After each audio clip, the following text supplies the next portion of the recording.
I always knew something would eventually change between us. I just never expected it to begin with a fogged-up mirror and the wrong turn of a door handle. The bathroom was my quiet place, the only spot in our small apartment where I could breathe without pretending. The cracked tiles didn't bother me, neither did the weak water pressure. It was the silence I loved. I was halfway through brushing my teeth, a towel hanging loosely at my waist when the door creaked open. No knock, just that soft scrape against the floor, followed by footsteps that moved like they belonged there. He did it all the time, walking in without warning, but this time felt different. "Dude, I need my charger," he said casually, like I wasn't standing there half-dressed with toothpaste foaming at my mouth. He was already halfway inside before I could even turn. Our eyes met in the mirror. His gaze locked on mine for a split second, then darted away too quickly like nothing happened. But something did. "Top drawer," I mumbled through the toothbrush. He grabbed the charger and left without a word, but my heartbeat didn't calm down. That was just how he was, showing up in moments that felt too unguarded, too real. He made everything seem easy, laughing at his own jokes, stretched out on the couch with one sock missing, playing music too loud at midnight. Yet somehow that noise made me feel less alone. We'd been roommates for almost a year, thrown together by a university housing app. He was all denim jackets, lazy confidence, and that deep voice that could make even past the salt sound personal. I was careful, quiet, overthinking every word.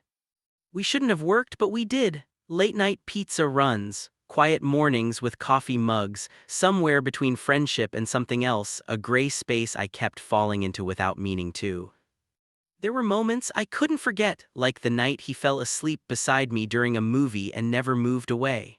Or when our fingers brushed over the popcorn bowl and he didn't pull back. Or the way he sometimes looked at me like he knew what I was trying not to say. Still, I buried it. He dated girls, he teased my sad playlists, he laughed when I organized the fridge, but every time he stood too close, that small spark refused to die. This weekend, we were heading upstate for his cousin's graduation. He'd called it a chill escape, just the two of us at his aunt's cabin. Separate rooms, obviously. I said yes before thinking it through. Now, with our bags by the door and a half-empty bottle of body wash still in my hand, I wondered if this trip would finally push me over the edge I'd been avoiding for months. He knocked on the door frame this time, maybe to make up for last time. "Ready in 10, he asked, leaning in with that familiar smirk, half apology, half dare.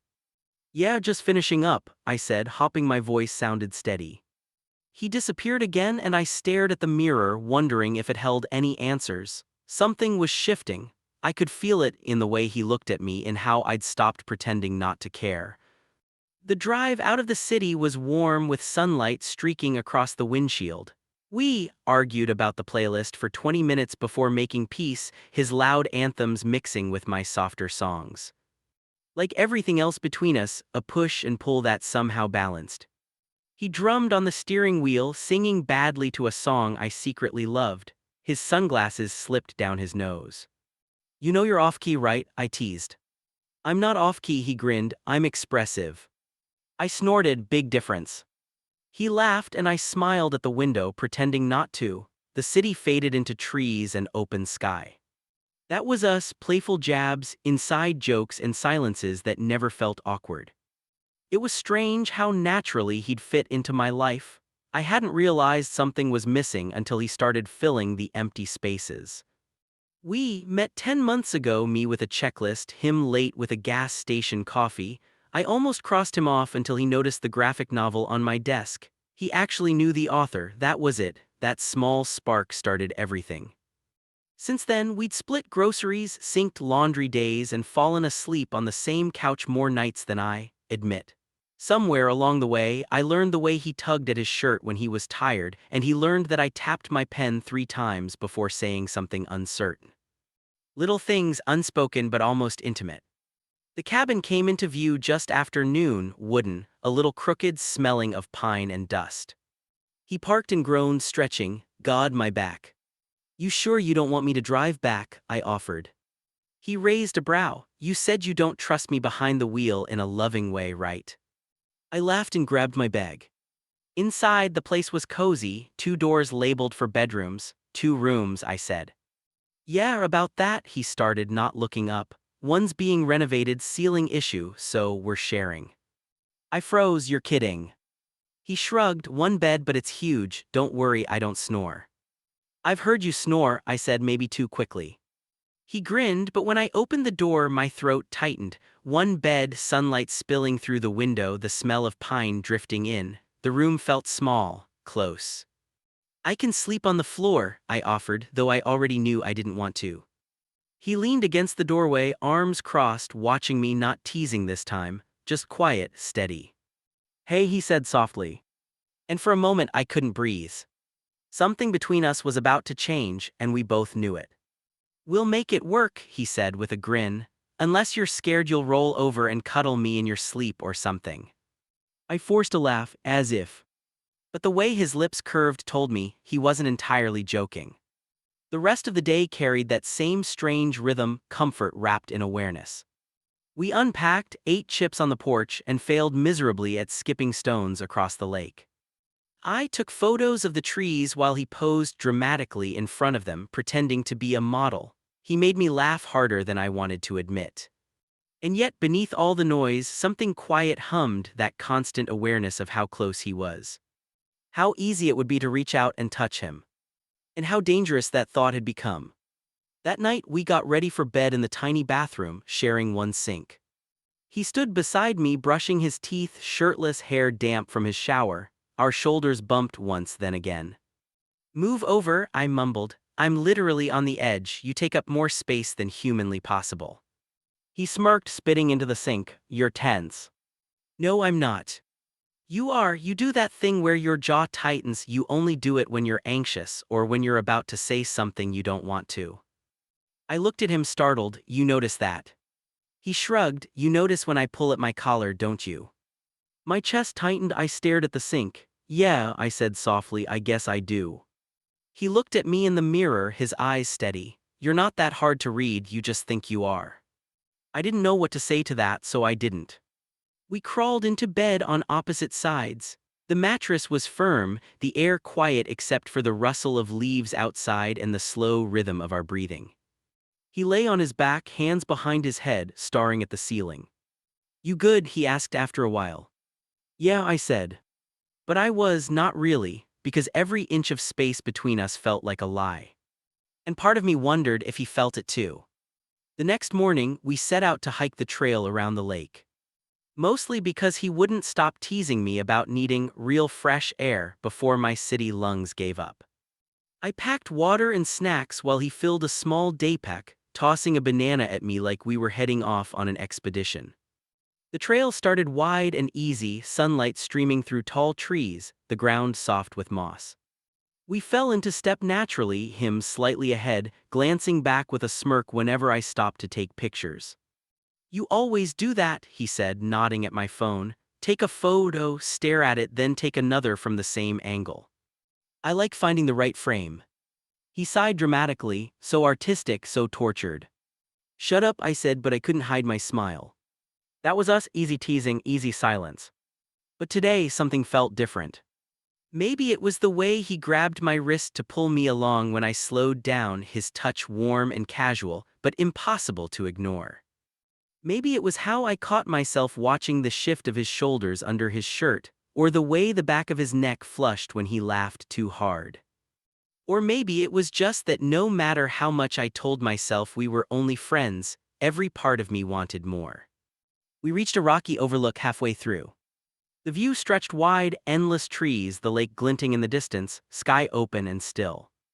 I sat on a flat stone, sipping water, trying not to let the silence feel heavy. He nudged my foot lightly. This was a good idea. Yeah. You've been quieter lately, he said. I figured you needed a reset or something. I looked at him. You noticed that too. He shrugged, eyes not leaving mine. You don't talk as much when something's on your mind. I almost said it then, everything I'd been holding back, but the words stuck in my throat. He looked away first, stretching as he stood. Come on, let's make it to the stream before noon. We didn't make it. 10 minutes later, the trail narrowed where a small landslide had eroded the ground. The dirt looked unstable. We hesitated. I think we can still cross, he said, stepping forward before I could stop him. The moment his foot hit the edge, the ground gave way. He stumbled, arms flailing, and I lunged, grabbing his forearm and yanking him back with more strength than I knew I had. He crashed into me hard, and we fell backward into the dirt in a breathless heap. I felt every inch of him, his chest pressed against mine, his sharp inhale, his hand gripping my side like he was still steadying himself. Neither of us moved. Jesus, I breathed. He laughed softly, still sprawled across me. You really don't like nature, huh? You almost died, I snapped, voice shaking. Why would you step there? I thought it would hold. Well, it didn't. He shifted to roll off me, but not before his hand brushed my stomach, a fleeting touch that sent a shiver up my spine. I sat up quickly, brushing dirt from my hoodie, even though my hands were still trembling. You okay? He asked, serious now. I'm fine. He studied me. You're mad. I'm not mad, I stopped. The words I wasn't saying felt louder than the ones I did. Just what? He asked quietly. I don't know, I admitted. Forget it. Forgetting wasn't that easy. The path ahead was blocked, so we turned around, taking the long way back. The trail climbed uphill slower, heavier, clouds gathered, dimming the light. Even though the forecast had promised clear skies, the air between us felt like the weather, thick, charged, waiting to break. At one point, my foot twisted on a root, pain shot through my ankle and I stumbled with a sharp hiss. He was at my side instantly. What happened? I'm fine, I lied, trying to walk. He didn't buy it. Sit down. I don't need to. Sit, he said again, gentler this time. I gave in, lowering myself onto a patch of moss. He knelt in front of me, lifting my foot carefully. Does it hurt here? He asked, pressing near the joint. I flinched just a little, his brow furrowed. We should head back slowly, I'll help you. You don't have to stop. I'm not leaving you limping back alone. He stood and offered his hand. I hesitated, then took it. His grip was firm, grounding. He slipped an arm around my waist, pulling me close for support. Suddenly, walking was the least of my problems. His body was warm, steady. His scent, clean soap and sweat, filled the air between us. Every step sounded like my heartbeat echoing in the quiet woods. You okay? He asked softly, voice close to my ear. Yeah, just tired. He didn't reply, but he didn't let go either. By the time we made it back to the cabin, my ankle throbbed and my thoughts were worse. He eased me onto the couch, then disappeared into the kitchen for ice and painkillers. When he returned, he knelt again, wrapping the ice in a towel and pressing it gently to my ankle. His fingers brushed my skin, soft, careful, impossible to ignore. Better? He asked. I looked down at him. His face was close, too close. I could see the freckles on his nose, the faint stubble on his jaw, the crease of worry between his brows. I swallowed hard and forgot what breathing was supposed to feel like. He didn't move away, not right away. His eyes met mine, and for a moment everything went quiet. Something unspoken passed between us, raw, real, impossible to ignore. He gave a small smile. Guess I'm not totally useless.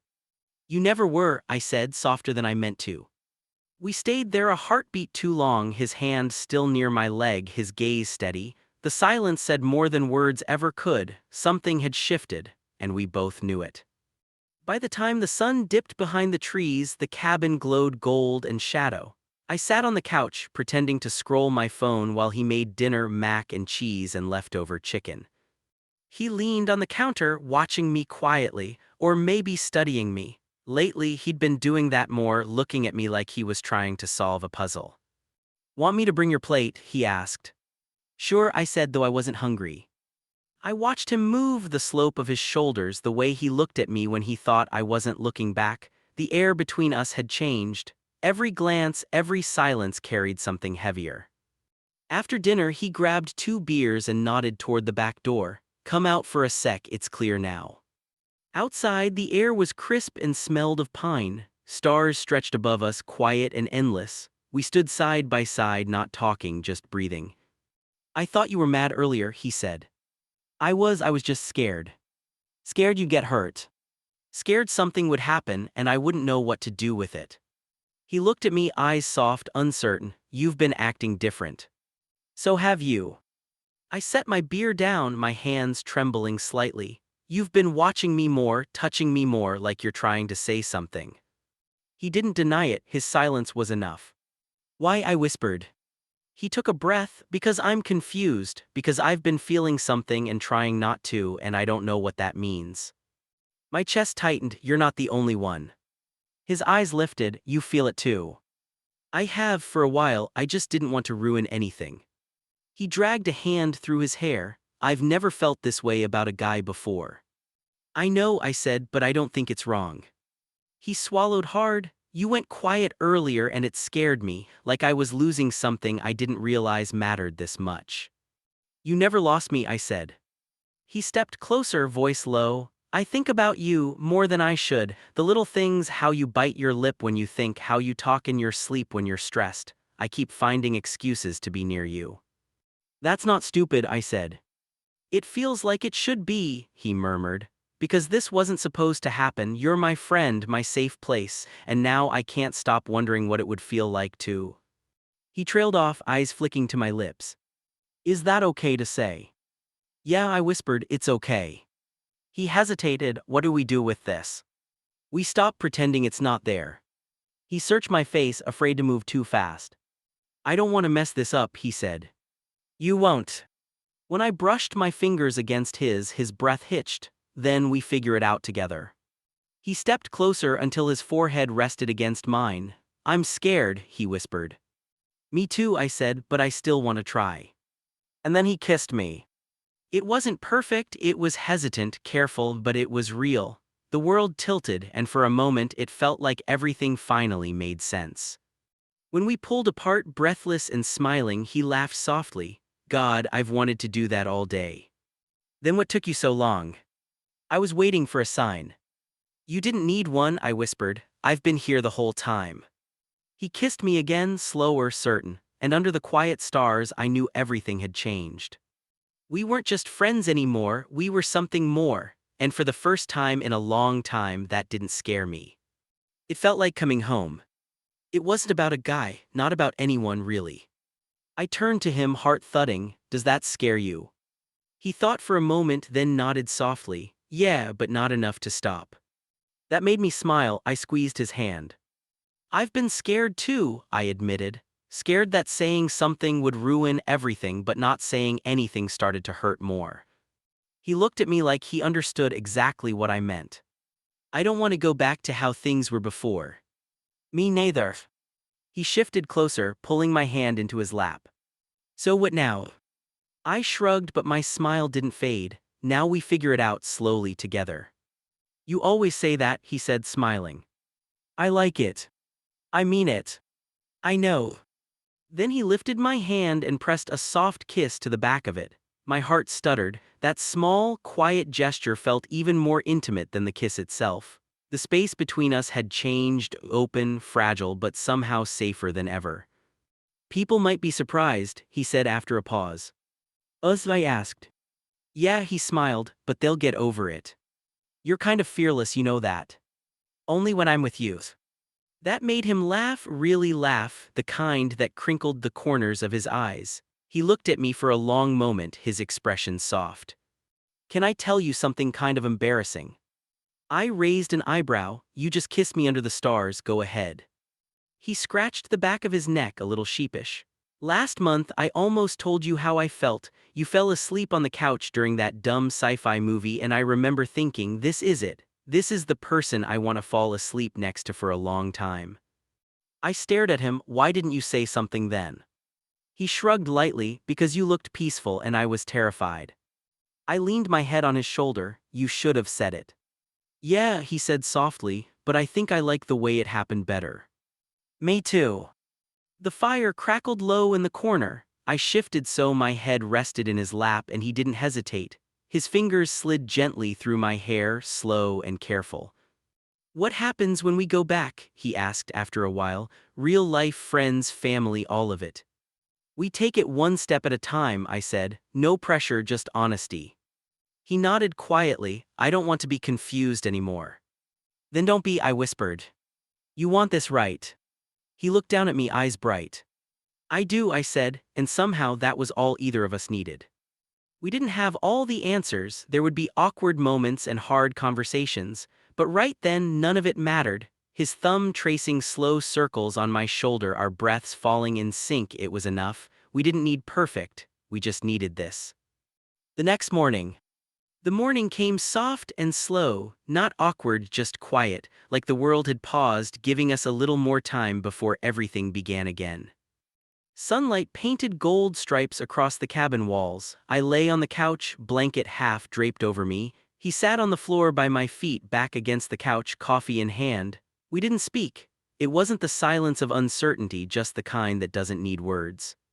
He finally glanced up. How's the ankle? Better, I said, not marathon ready, but I'll survive. Good, he said, smiling. I'm kind of enjoying having an excuse to baby you. I snorted, you're enjoying it a little too much. He leaned his head back, cheek brushing my fingers. I didn't pull away, he murmured. We could leave later instead of rushing. You sure? You were the one who said we had to be out by 10. Yeah, well, I think I've earned the right to break my own rules. I tilted my head. You just want more time alone with me, huh? Exactly, he said, grinning. It amazed me how different everything felt now that it was out in the open. Easier, lighter. And somehow deeper. I'm not going to lie, I said softly. I'm still kind of terrified about what happens next. I know, he said. He reached up and laced our fingers together. But I'd rather face it with you than go back to pretending. Same. He looked at me, eyes warm. Then let's not pretend, not with our friends, not with ourselves. Let's just be whatever we are together.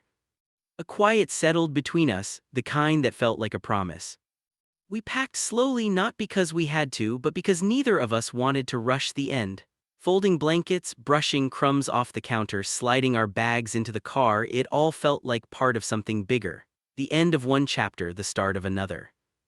On the porch, he turned to me and reached into his pocket. Almost forgot. He pulled out a small keychain, a tiny compass, its metal edges worn smooth. This was hanging on the cabin key, he said, pressing it into my palm. Figured you should keep it so you always find your way back. I looked down at it, then up at him. My throat tightened, but in the best way. I'll keep it safe, I said, closing my hand around it. Even if the compass is useless, he teased. It's symbolic, I said, smiling. Exactly what I figured. We stood there for a moment, the wind moving softly through the trees. I reached out and took his hand. This okay? He asked. It's more than okay, I said. And it was. His hand in mine felt grounding, simple, real. As we walked down the steps toward the car, he nudged me playfully. So, are we telling people or playing it cool? Depends, I said. You ready for your mom to text me 20 questions the second she finds out? God, no. Then we wait a little while. Fair. We slid into the car. The silence between us didn't feel like something to fill anymore, it felt like something to share. He glanced over as he started the engine. One last question. Shoot. What's the first thing you're going to do when we get back? I smiled. Order a pizza, then maybe kiss you again, depends on how charming you are during the drive. He grinned, challenge accepted. As the car rolled down the road, I turned the compass over in my hand. It didn't point north, it didn't need to. Because I already knew where I was going. And this time I wasn't going alone.